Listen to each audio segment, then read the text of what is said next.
வேற என்ன செய்தி? நீங்க தாங்க சார் என்ன எத்தனை நாள் வர சொல்லியிருக்காங்க? எதுவும் இங்க கையெழுத்து போடுறதுக்கா? ஆமா, நிபந்தனைகள் எதுவும் சொல்லியிருக்காங்க? சட்டமன்றம் நடக்கிற நாட்கள் தவிர 10:30 மணிக்கு கையெழுத்து போட சொல்லியிருக்காங்க.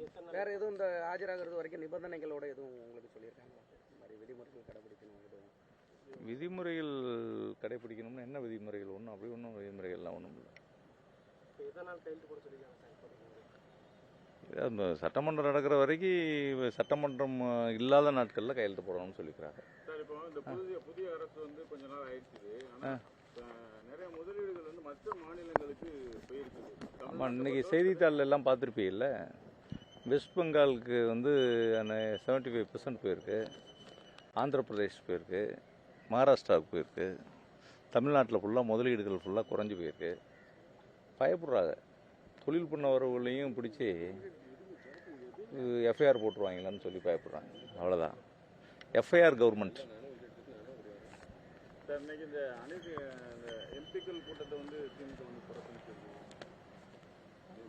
திமுக எம்பி எங்கள் தலைவர் நடத்தினா தான் கூட்டத்துக்கு போவாங்க. அனைத்து கட்சி கூட்டம் நடத்துறதுக்கு அவளால் முடியல. அடுத்த தேர்தல் களத்தை சந்திச்சு அவங்க எம்பி வந்ததுக்கு பிறகு கூட்டம் நடத்த வேண்டியதான். எங்களுடைய நிலைப்பாடுகளை செயல்படுத்துவதற்கு திமுக எம்பிக்கள் சரியா இருப்பாங்க. சார், அடுத்தடுத்து எம்எல்ஏக்கள் கைது தொடர்ச்சியாக நடந்திருக்கு. அதுபோக எதிர்கட்சி தலைவரையும் கைது பண்ணியிருக்காங்க. எப்படி திமுக தரப்புல பேசுறதே முடக்கிறதுக்கு பார்த்தாங்களா அல்லது என்ன மாதிரியான இது? கைது கொண்டதுனால முடக்க முடியுமா?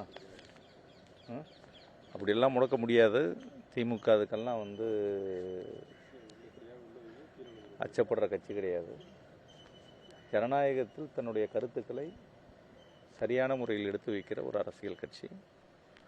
பட் சட்டமன்றத்தில் எதிர்கட்சிகள் வந்து தங்களுடைய குறைகளை கோரிக்கைகளை பேச முடியுதா முறையா? நேற்று பேசணும்ல, கேட்டீங்களா? நீங்க பேசும்போது கடைசியில் கொஞ்சம் குறுக்கீடுகள் அதிகமாக இருந்துச்சு அமைச்சர்கள். இல்லை, குறுக்கீடுகள் அவங்க இந்த மாதிரி எங்கள் முதலமைச்சர் எங்கே பேசியிருக்கீங்க அப்படி இப்படின்னு சொல்லியிருக்கிறாங்க. அதுக்கான விளக்கங்கள் நம்ம சொல்லியிருக்கிறோம். அதனால் முதலமைச்சரும் பக்குவமாக நடந்துக்கிட்டேன்னா ஒன்றும் பிரச்சனை இல்லை. எந்த துப்பாக்கி முனையில்? நேற்று பார்த்தீங்களா எங்கள் இளைஞரணி செயலாளரை, எதிர்கட்சி தலைவரை? அதாவது இந்த அரசு ஒரு தீவிரவாதிகளை நடத்துவதை போன்று தூத்துக்குடி மாவட்டத்தில் எத்தனை காவல்துறையில் பொறுப்பில் இருக்கிறாங்களோ அத்தனை பேரும், நான் ஒரு எம்எல்ஏ, நான் இது வரைக்கும் 6 தேர்தலில் நின்றுருக்கிறேன். 30 வருஷமாக தொடர்ந்து விளாத்திக்குளத்தில் மக்கள் பணி செஞ்சிட்ருக்கிறேன். இது வரைக்கும் யாரையும் கம்பாலையோ கட்டையாலையோ அடிச்சிடுறதில்ல. அந்த மாதிரி குற்ற வழக்குகளையும் என் மேலே இல்லை.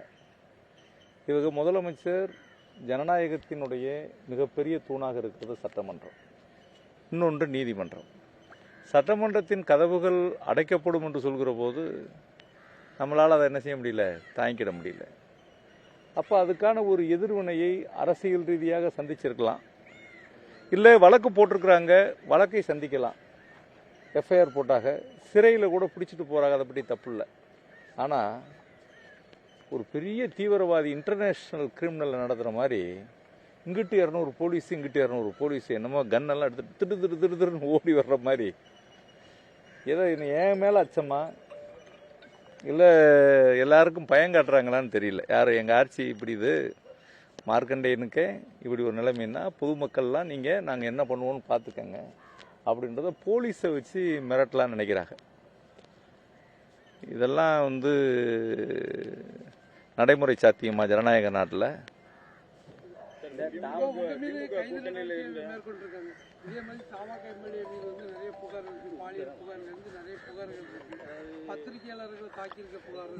எல்லாம் குறித்து வச்சுக்கிட்டே வர்றோம். கணக்கை வேகமாக சமன் பண்ணுவோம். நாங்கள் வந்து நியாயம் இல்லாத திமுக ஆட்சி 5 வருஷம் நடந்துச்சு. எத்தனை எம்எல்ஏக்களை கைது பண்ணியிருக்காங்க? அதிமுகக்காரர் எங்களை பேசாத பேச்சாவுக்கு பேசிட போகிறாங்க. இல்லை மற்ற கட்சிக்காரர்கள்லாம் இது வரைக்கும் எதுவும் பேசாததாக பேச போகிறாங்க. இந்த கைதுன்னு சொல்கிறது, எம்எல்ஏ கைது பண்ணுறது, எம்பியை கைது பண்ணுறது அப்படின்னு சொல்கிறது ஒரு தட்டன் பண்ணுற மாதிரி இருக்குது. அவ்வளோதான். இதில் வேறு ஒன்றும் இல்லை. இவங்க ஆட்சியில் பட்ஜெட்டில் என்ன இல்லை, ஒன்றும் இல்லை. மக்கள் ஃபுல்லாக என்னென்னமோ எதிர்பார்த்தாக, பெரிய வண்டி நிறைய ரயில் நிறைய அள்ளி வந்துடும் சொல்லி எதுவுமே இல்லை. பானையில் இருந்தால் தானே அகப்பைக்கு வரும். பானையில் என்ன இல்லை, ஒன்றும் இல்லை.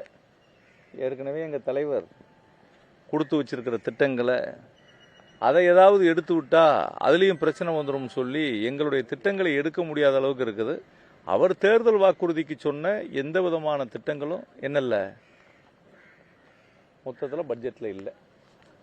திமுக கூட்டணியில் இருந்த நிறைய கட்சிகள் இப்போ திமுக கூட இல்லை. திமுக வந்து என்ன மாதிரியான ஒரு பொசிஷன் வலுவா இருக்குதா கூட்டணி பலத்தோட? இப்போ கூட்டணி இல்லை, எப்படி இருக்குது? இப்போ வரக்கூடிய காலங்களில் எப்படி தேர்தல்கள் சமாளிக்கணும்? திமுக ஒரு பெரிய ஆலமரங்க.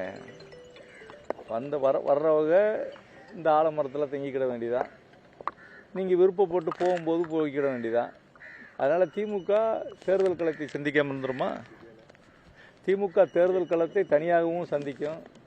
எங்களோடு தோழமை உணர்வுகளோடு இருக்கிறவர்களை சேர்த்தும் நாங்கள் சந்திப்போம். திமுக வந்து ஒரு தனிப்பெரும் இயக்கம். அது சார் நேற்று சட்டமன்றத்தில் வந்து எதிர்க்கட்சி தலைவரை பார்த்து நியூஸ் பேப்பர் படிங்க அப்படின்னு சொல்லி சொன்னாப்புல. ஆனால் வந்து செய்தித்தாள் நிருபர்களை வந்து தாக்குனாங்க தாவாக்க எம்எல்ஏவை. அதை குறித்து ஒரு எதிர்ப்பு தெரிவிக்கலை. பத்திரிகையாளர்களுக்கே பாதுகாப்பு இல்லாத சூழ்நிலை இருக்குது அப்படின்னு நினைக்கிறேன். உங்களுக்கே பாதுகாப்பு இல்லையா? நீங்கள் தானே இருக்கிறதுலையே மோஸ்ட் பவர்ஃபுல்லான ஆளுங்க. காற்று புகாத இடத்திற்கும் ஒளி புகாத இடத்துக்குள்ளேயும் பூர்றது யார்? பத்திரிகையாளர்கள் தான். உங்களுடைய ஜனநாயகம் எங்கு மறுக்கப்படுகிறதோ அந்த இடம் விரைவில் வெற்றிடமாக ஆகிவிடும். இதுதான் இந்தியா மட்டுமல்ல உலக வரலாறு. பத்திரிகை ஜனநாயகம் என்பது அரசியல் அமைப்பில் ஜனநாயகத்தில் நீங்கள்லாம் 4வது தூண். உங்களை போன்று ஒளிவு மறைவு இல்லாமல் மக்களுக்கு செய்திகளை எடுத்து கொண்டு போவர்களால் தான் இந்த நாட்டிலே தவறுகள், குற்றம் செய்பவர்கள், தவறிழைத்தவர்கள் எல்லாம் தங்களை திருத்தி மீண்டு வரக்கூடிய வாய்ப்பு பத்திரிகை தான் கொடுக்கிறது. அந்த பத்திரிகைக்காரர்களுக்கே சுதந்திரம் இல்லை, அவங்களுக்கே அச்சுறுத்தல் இருக்கிறதுன்னா அதை நீங்கள் தான் வந்து என்ன செய்யணும்? மக்களிடம் கொண்டு போய் சேர்க்க வேண்டும். அந்த பொறுப்பு உங்களிடம் இருக்கிறது. நீங்கள் உங்கள் விசாரணையின் போது துப்பாக்கி முறையில் மிரட்டினதா சட்டம் போட்டு போயிருந்தீங்க. ஆமாம், நீதிமன்றத்தில் தெரிவிச்சிருக்கீங்களா? ஃபர்தராக என்ன அது தொடர்பாக? நீதிமன்றம் திருப்பி என்னை கூப்பிடல. இல்லை, அப்பப்போ இந்த எதிர்கட்சியாக இருக்கும். இன்னும் இந்த 5 ஆண்டு காலத்தில் நான் அடிக்கடி போவோம். நீங்கள் அப்பப்போ வாங்க, பார்த்துக்கலாம்.